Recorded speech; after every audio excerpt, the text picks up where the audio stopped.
بحبل الله جميعا ولا تفرقوا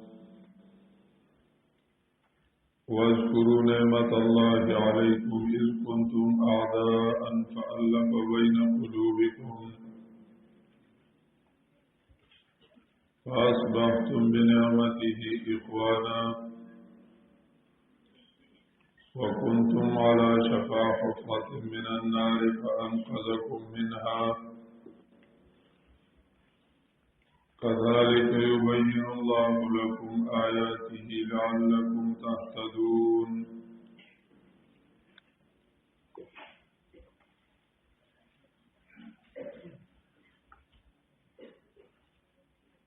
نو قرآن کریم د زده کولو دپاره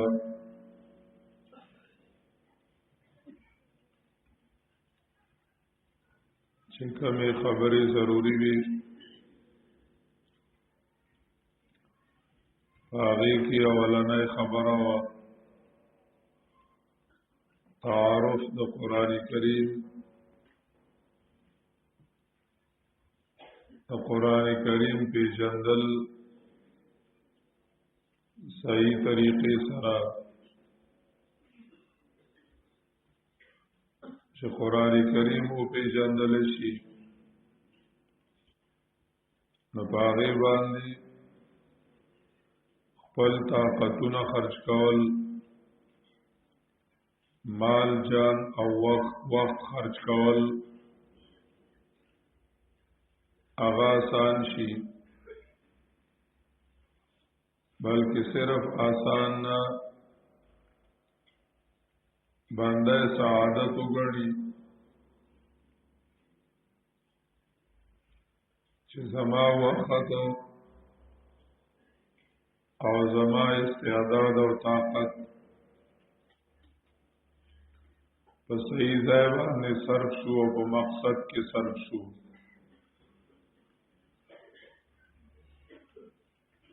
تعارف د قرآن کریم کې منګه یو څو خبرې کړې وي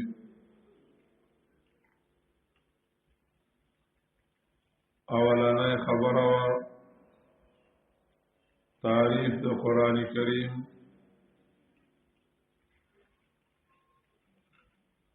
دویمه خبره وه حکمت د نزول د قرآن کریم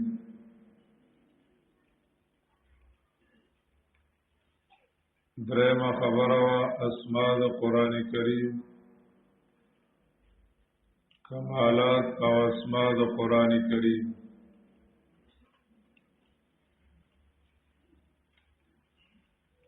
او څلورمه خبره ذکر کوو چې هغه فضیلت د قرآن کریم دی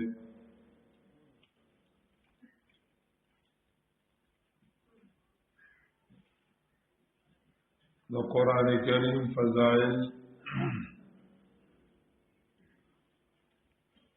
او د قرآن کریم ثمرات دنیویہ و اخرویہ قرآن کریم ذکر کړی دی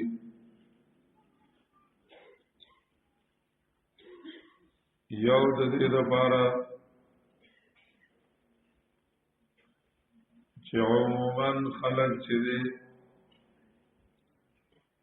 مادیاتو ته ګوري نقد فائدې ته ګوري چې دنیا سملاویږي نبیا منډه وي او چې د دنیا سره ملاویږي نبیا منډه نه وي ناخذ ته توجه زیات وي او نسیا او قرض سره ډیر نه لګي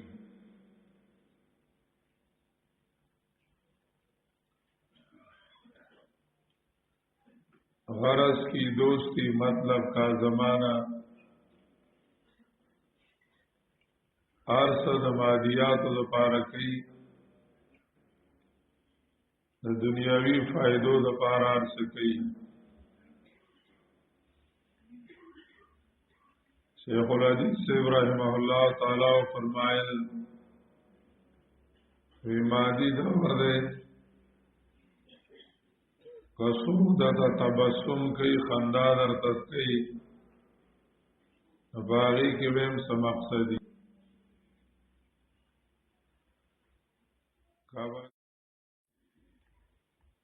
وی چه در زمانو صبر آکے او چه رازینو صبر آوڑی دوارو کی ځان ته ترخص وي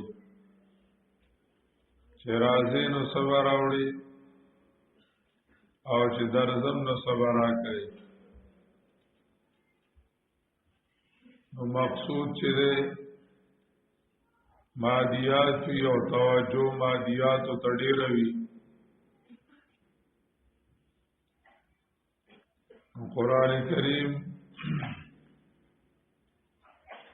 قرآن کریم فضائل ذکر کی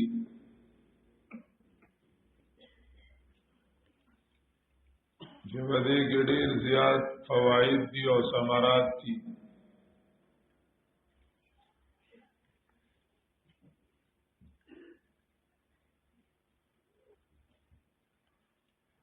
دویم د دې لپاره ذکر کړي چې قرآن کریم عملی کول او قانون کول په نفس باندې ګران دي دا د نفس او د ماحول مقابله ده ترخه دوايي ده او ترخه دوايي د فضایل په زور سکل شي چې کله دوايي ترخوي حکیم والا فضائل ډیر وي ګیس قدمو لوګه والا تلګي او املا درد مکمل ختم د خو در ختم سر بد سپکی تاسو بلا شي فضائل ولوي اگر که دوايي ډیره ترخوي وسړی و د پوزونی وی اور وړي نو ترخه دوايي دا د فضائل په زور باندې اسکل شي قرآن مجید عملی کول په نفس باندې ګران دي نفس ته مشکل دي نو قرآن کریم داغی فضائل ذکر کی کستا نفس باندې مشقت وی یا تا تگران وی و دی فضائل تو گوران و رعول بے احسان شی ردی دپارا فضائل ذکر کی گی چې موږ دا قرآن کریم عملی کول آسان شي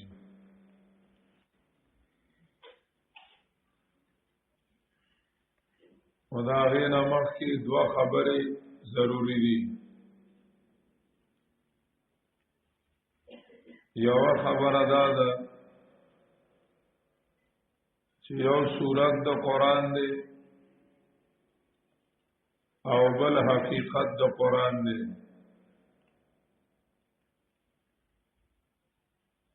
یو ظاهری صورت تے او بل حقیقت د قرآن کریم نے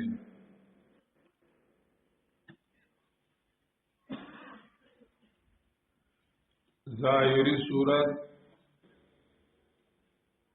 لگا قرآن کریم تلاوت کول الفاظ ذکول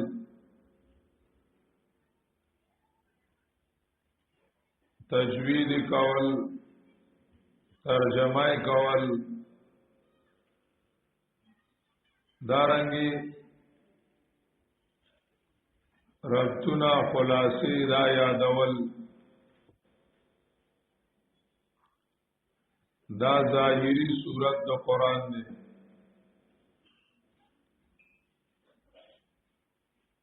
دویم دے قرآن کریم عملی کول حقیقت د قرآن قرآن کریم عملی کول چې قرآن کریم کردار کې راشي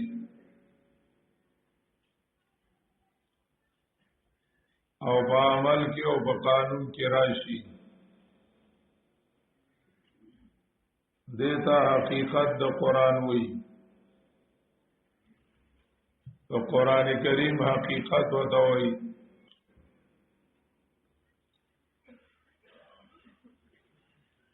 کامل فضائل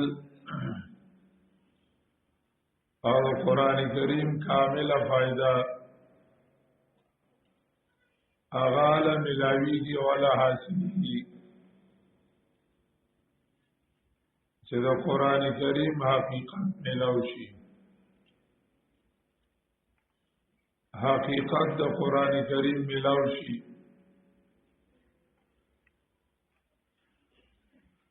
صرف په صورت باندې اکتفا نه پکار صرف په صورت باندې اکتفا نه پکار د صورت فضائل د تلاوت د ذکاولو د خودلو د دې فضائل قرآن ویلی دي حدیث ویلی دي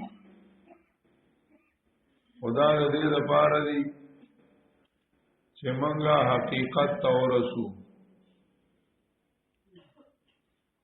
حقیقت تورسو نبی علیہ الصلوۃ والسلام چې څوک صرف په ظاهر د قرآن اکتفا کوي او حقیقت ته ځان نه رسي دا غي سپکه ویلې دا بد ویلې هغه یو حدیث کې راځي نبی عليه السلام فرمایي يقرؤون القرآن ولا يجاوز تراقيهم يقرؤون القرآن ولا يجاوز تراقيهم قرآن بوئی ولمارای نبی تیریگی نا سورت دا قرآن شتا يقرؤون القرآن قرآن مجید ظاہر لولی ولا يجاوز تراقيهم مارای نه پکت اندزی زړه کې قرآن نشتا عمل کې قرآن نشتا نبی علیہ السلام د داسې خلقو بد ویل نه او نبی علیہ السلام فرمایلی دي لا يبقى من القرآن الا رسمه تو قرآن کریم با صرف ظاہری رسم و صورت پاتی شي وای به کردار کې به نه چې صورت او حقیقت را جمع شي دا قرآن کریم نه لکه موږ اسلامای کې او نور الانوار کې د اصول کتابونو کې وایو القرآن اسم للنظم والمعنى جميعا قرآن کریم نوم دے دا نظم او دا معنی دا دی معنی نا مراد آغا ترجمه لفظی ندا لفظی ترجمه ندا چې قال قرآن و اسم للنظم والمعنى ملاجئون خو خپل غراولی دا و اسم مراد کلام لفظی دی او زمانه نه مراد کلام نفسی دی هغه ته مبارک شي کابلګرام شیخ صاحب رحم الله فرمایل و اسم لفظی خدمت ته وایي او معنا عملی محنت تا قرآن نوم تش د لفظ نه دی، یعنی یو سړی ناظره ویلا حفظ یو کو تجوید یو کو د قرآن ترکیب یو کو د نحوی د صرف و حل یو کو منطقی ترکیب یو کو بے لفظی ترجمه وکړه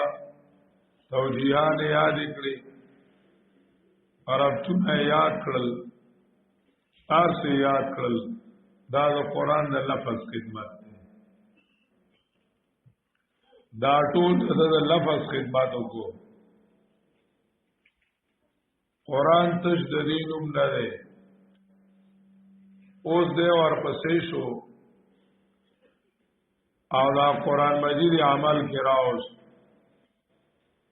اقیموا الصلاة دا یو آیاتو دا ټکی وی تجوید ولو کو صرف و حل ولو کو د نحوی حل ولو کو لفظی ترجمه یاد کړه حکم ته معلوم کو دا ټول د لفظ خدمت اوس پاسه د مستعودری د بیات نو کړل اخلاص د رکعات پرس کته موږ گزارم ما په دې اجر امام پسې په دې وخت حاضر وخت په دې اجر امام کاوه شو دا وکړ قبله تودره مونږ شروع کو اوس دا چې ګمندنو معنا شو دا معنا شو تا چې ګمندنو درس کو قرآن مجید دې زده دا د قرآن د لفظ خدمتو دا د قرآن د ټکو خدمتو او زل الله توفیق درکو ته توحید عقیده دې سره ته کوزا کړه دا کې عمل هغه طریقې او د قرآن کریم قانون کول تا دا غیر لپاره د مهنت شروع کو چې قرآن کریم زمونږ د ژوند نظام شي او زمونږ د ژوند قانون شي د ژوند نظام شي او د ژوند قانون شي هغه ته اون خطه شروع دی واچولا دا قرآن کریم معنا اسم للنظم والمعنى جميعا قرآن نوم د لفظ او د معنا دواړو دی مدرسه کې ځین کتابونه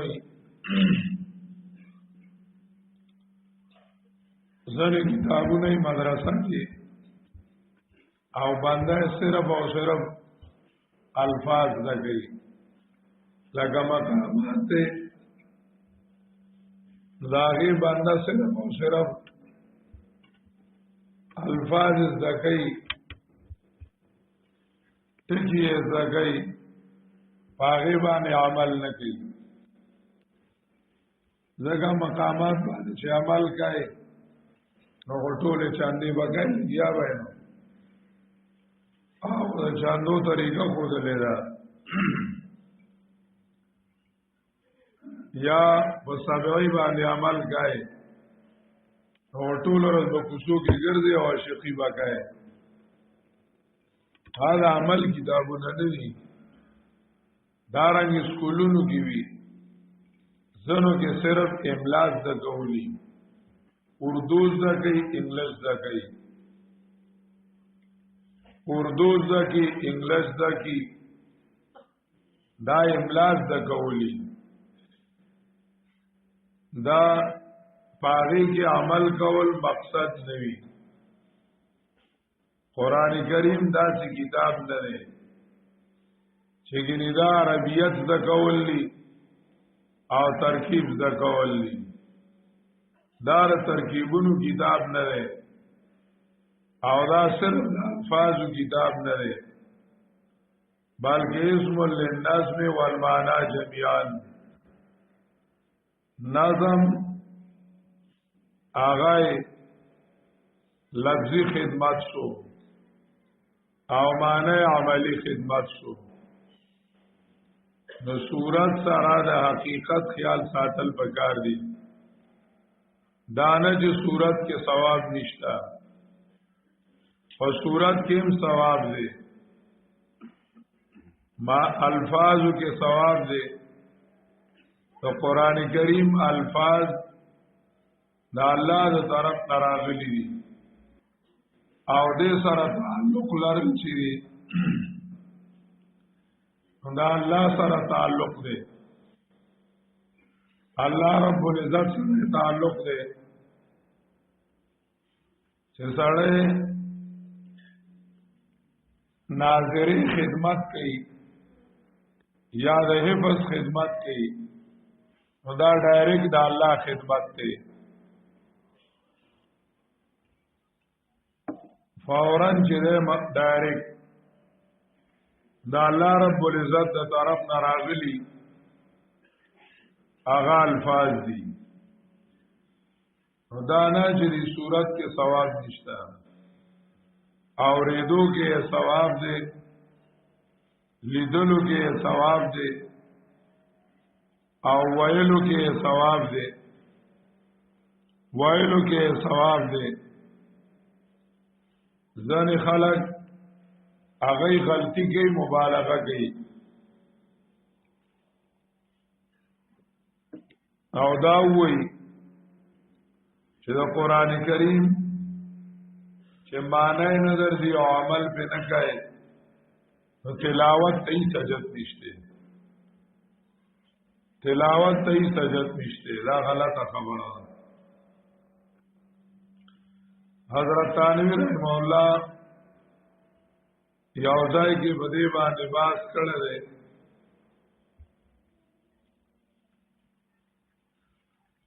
چې یو مثال وایل دي وې دې کې شک نشتا چې په سمندر باندې سمندر کې سړې دي ملغلری په ویخ کې پرتی دي خو چې د پاسه یې ګرځي د دې چاکاروم صفوان شتا پاکستان کې د پاسه ګرځي د دې چاکاروم صفوان شتا دویم ویلی دی وی که صورت له اعتبار نه نبی داول وای چې مال خپل جنې وکړي حقیقت خود ټول یو دی بیا صورت په څور کړی صورت دا غیر فضیلت شتا دا نه چې فضیلت نشته بهار عالم حسنش دل و جان تازه می دارد باران اصحاب صورت را و بابو ارباب مانارام بهار عالم حسنش دل و جان تازه می دارد د دې سپرلې چې د ظاهري ګلونه راغوم روح له تازگی ور کوي باران اصحاب صورت را و بابو ارباب مانارا باغ تلار شي نو په ګلونو باندې ظاهري ګلونو باندې پاغه باندې سترګې خوشاله شي او چې بوی راکاږي او پوزا او زړه خوشاله شي نو قران ظاهر د دې حسن دی او د حقیقت هم حسن دی نو کامل ثوابونه او کامل حقیقت سره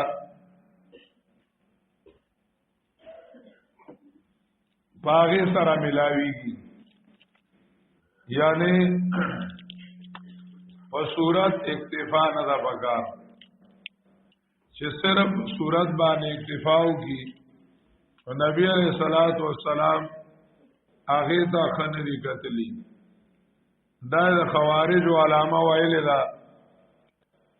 چې قران خوانی به کوي او عمل به نه کوي دا وایي چې راځي ختم وکړو او قانون کوي به نه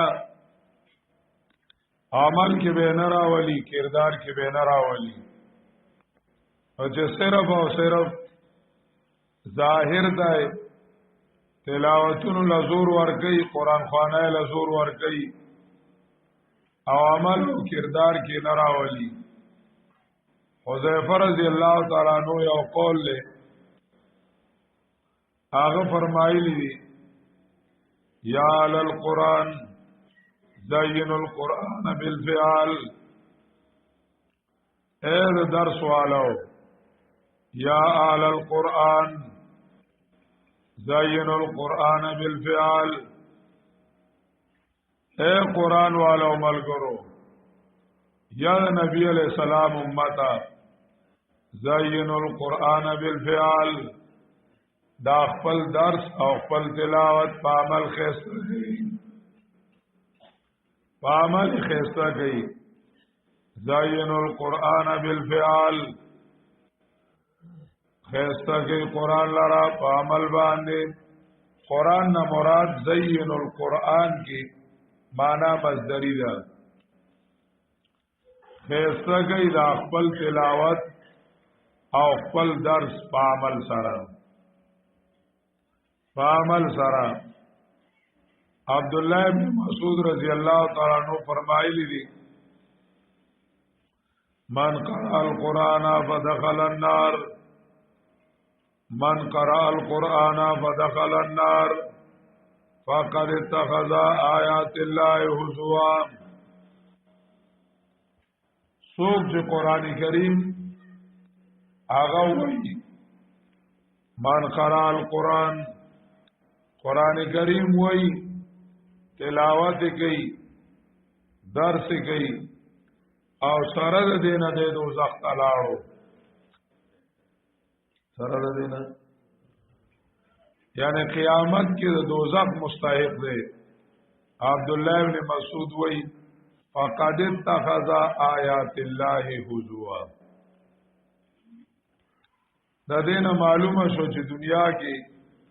د الله د قرآن نه غب جوړ کړو اسه وی او عمل به نه کو نو په ظاهر باندې اکتفا پکار نه ده دا نه غني چې د ظاهر ثواب نشته خدا ظاهر صورت وسیله کا د پاره د حقیقت د حاصلولو د پاره د حقیقت د حاصلولو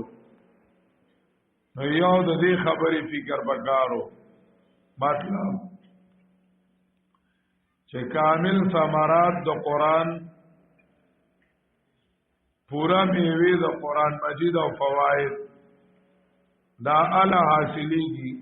چې سړی پورا قران حاصل کړي سورۃ سره د حقیقت نه سورۃ سره د حقیقت نه دویمه خبره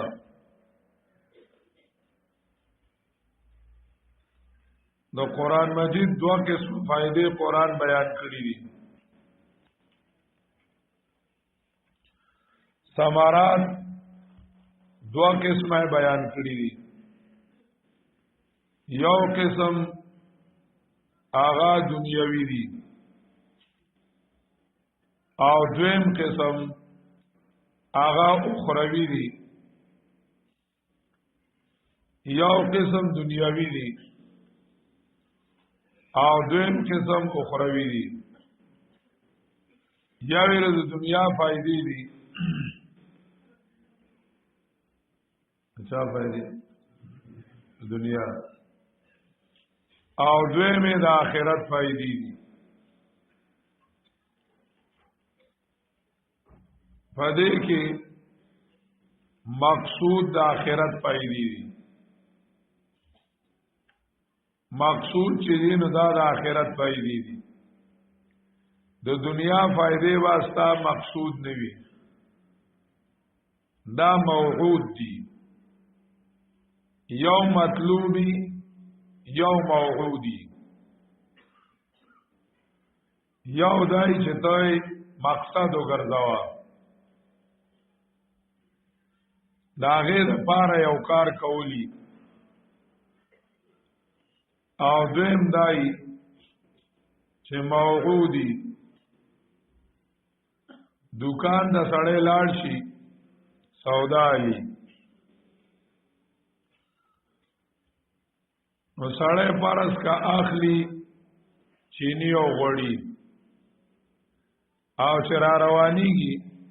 د دکاندار له دوه ټافیانې ورکی نه دا وسره والي زمونږ دی علاقې کې وته سرا کوي او ځنې علاقو کې وته چونګې وي چونګې وته وي لکه ماشومان ولا دکانداران سرا کې څه شی ورکی چې بیا د پاره دی دکان ته زر راځي سرا کې ولا ورکی دا دنیاوی فائدې چې دي نو دا مطلوب نه دي موعود دي دا سراکه کی دي دا چونګي کی ورکول دي نو ته چې کله عمل کوي قران کریم عملی کوي استا مقصد چې دی هغه به د آخرت فائدې وي د الله رضا وي دنیاوی فائدہ چې دا به ته مقصد نه ګرځي الٹا ودا وای کړه دنیا فائدہ ملاویږي او کنه ملاویږي کړه دنیا فائدہ ملاویږي او کنه ملاویږي خو زبر چې کم دنو دا الله کتاب عملی کوم دا الله رب العزت په کتاب بزا عمل کوم کار سکیږي کزما دنیا روانیږي او قسمیږي خو زما عمل چې دا وځه په شریعت باندې کوم دا دنیوي فائدې چي دا واسطه مقصد نوي دا وا الله رب العزت سراکه کې درکې به والله په ورکولم پويږي او په کسانو باندې پويږي چاله ورکې چاله نه ورکې هغه د الله کار دی خدا الله وعده حق ده الله رب العزت ورګي دا دنیوي فائدې چې دا واسطه مقصود نوي دا دوه خبرې مخکې د فضائلنا آغا ضروری وي د قران کریم اوله فائدہ اوله ثمره چې قران کریم سبب دی قران کریم سبب دی د اخراج من الظلمات الى النور یعنی قران کریم دا ذریعہ د انقلاب دا ذریعہ د انقلاب دا قران کریم وایلو سره او قران کریم عملی کولو سره انسان کې انقلاب راځي بدلون راځي انقلاب راځي د دنیا په حالاتو کې انقلاب راځي حالاتو کې انقلاب راځي بدلون راځي قران کریم په لاندو پوښتو باندې هغه ته اشاره کړې ده و چې کله ته د یو تحریک مقام قتل غواړي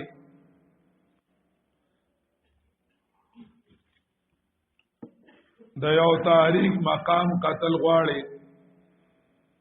او ته د هغې نه مخکینی حالات وګورې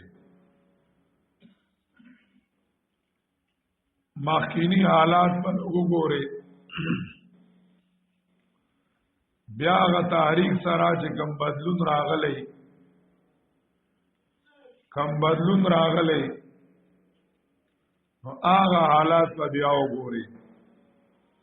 نو تا ته پته ولګي دا یو د سیرت عالمان چې کله د نبی علیہ السلام سیرت لیکي د نبی علیہ السلام نه مخکینی حالات وسره لیکي قبل البعثت یو لږ حالات لیکي نبی علیہ السلام د بعثت نه مخکې او بیا ورپسې نبی علیہ السلام مهنت لیکي چې څوره فرق راغی او څنګه فرق راغی د دې لپاره چې تاسو سره د نبی علیہ السلام د بعثت او د نبوت قدر پیدا شي لکه یو عالم عنوان قائم کړی دی د مسجد نبوي یو مدرس دی واعظ دی د نبی علیہ السلام په سیرت کتاب لیکل دی داغی نم دے هذا الحبیب یا محب هذا الحبیب یا محب داغی ابتدا کی نکلی دی قبل طلوع الفجر المحمدی قبل طلوع الفجر المحمدی د نبی علیہ السلام سبا چې لارا قتل نو د دنیا حال سو دنیا کې تور تیارا وا دنیا کې تور تیارا وا نبی علیہ السلام سره الله رڼا راوستا با مخکینی حالات اغلق ذکر کړي اغلق ذکر کړي یو سړی له بجلی قدر علا ورشي چې هغه لوډ شیډینګ چپو وي چې لوډ شیډینګ او بجلی نه کله بیا باندې د بجلی په قدر پوي شي وې سپارلی د مازیګر قدر د هغه سره وي چې سیزل چاله باد وي د خزان مخه چې د خزان بادونو سیزل وي غار سپرلی په قدر پوئیگی د سپرلی په قدر باندې هغه پوئیگی قرآن کریم عجیبه کتاب دی په دوو ټکو کې د سالم دنیا حالت هغه ذکر کړي په دوو ټکو کې د دنیا حالت ذکر کړي आवाज د عربونه بلکې د سالم دنیا حالت ذکر کړي الله رب العزت فرمایلی دی سورۃ آل عمران آیت نمبر 103 یوصل دریم واذکروا نعمت الله علیکم اذ کنتم اعداء فالف بین قلوبکم